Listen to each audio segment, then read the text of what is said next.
Judul tugas akhir saya yaitu Analisis Performa Kompresi Autoencoder pada Intrusion Detection System.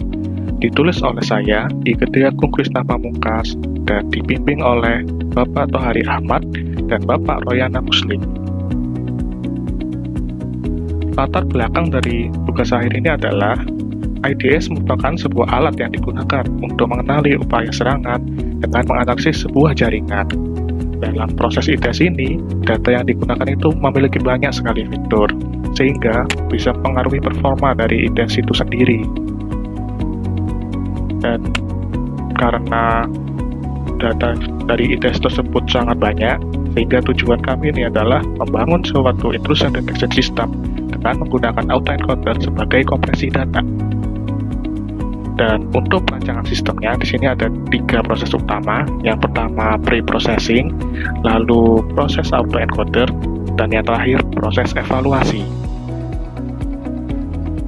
Pada pre-processing, dataset dilakukan transformasi data dengan tujuan untuk mengubah data kategori menjadi numerik.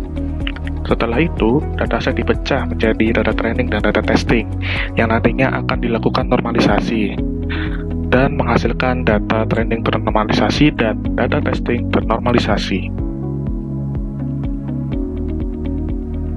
Pada proses autoencoder ini, data dikompres menjadi lebih kecil dengan menggunakan autoencoder.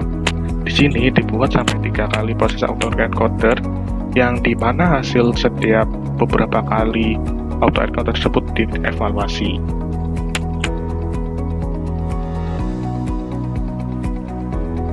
Lalu yang terakhir yaitu proses evaluasi. Digunakan 3 jenis klasifikasi, yaitu dual layer dengan softmax activation, KNN, dan naive Bayes. Selanjutnya pengujian dan evaluasi. Di sini ada perbandingan dengan dan tanpa menggunakan autoencoder pada tiap-tiap dataset. Yang pertama NSKTD, UNSW, Kyoto, dan KDD-CAP. Nah, di sini ada macam-macam dengan autoencoder dan tanpa autoencoder. Yang dan kiri ini klasifikasi binary dan kanan klasifikasi multiclass. Selanjutnya perbandingan dengan metode lain. Di sini saya juga ada perbandingan dengan metode lain dengan DAE IDS, DNN IDS, dan SI SVM.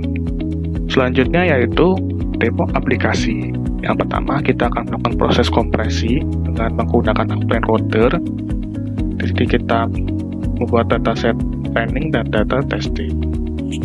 Lalu kita inisialisasi variabelnya. Yang pertama input, kode ini jumlah data yang terkompresi, fitur yang terkompresi. Lalu ini untuk direktorinya. Lalu ini untuk proses autoencodernya. Nah, menghasilkan data training yang terkompresi dan data testing yang terkompresi. Lalu selanjutnya masukkan ke data loader untuk multiclass. Di sini kita buat data loadernya, buat dataset. Nah, di sini kita buat sampelnya agar jumlah dari setiap kelas seimbang. Lalu kita buat data loadernya. Ini untuk buat labelnya, kalau dia dataset di UNSW dia labelnya 10, kalau enggak labelnya 5. Selanjutnya yaitu proses klasifikasi softmax. Sini inisialisasi input dan outputnya, di mana inputnya itu jumlah yang terkompresi, jumlah fitur yang terkompresi, dan outputnya itu labelnya. Lalu kita testing.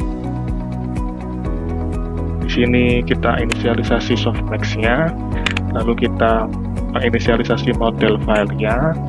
Ini bila multiclass akan menghasilkan mengambil model multiclass, kalau binary mengambil model binary. Lalu kita evaluasi menghasilkan data yang terprediksi. Nah, di sini bila multiclass dia akan menghasilkan yang multiclass, yaitu akurasi dan confusion matrix-nya. Kalau binary dia akan menghasilkan yang binary. Dan menghasilkan seperti ini. Ini untuk hasil akurasi dan hasil confusion matrix-nya. Sekian dari saya, terima kasih.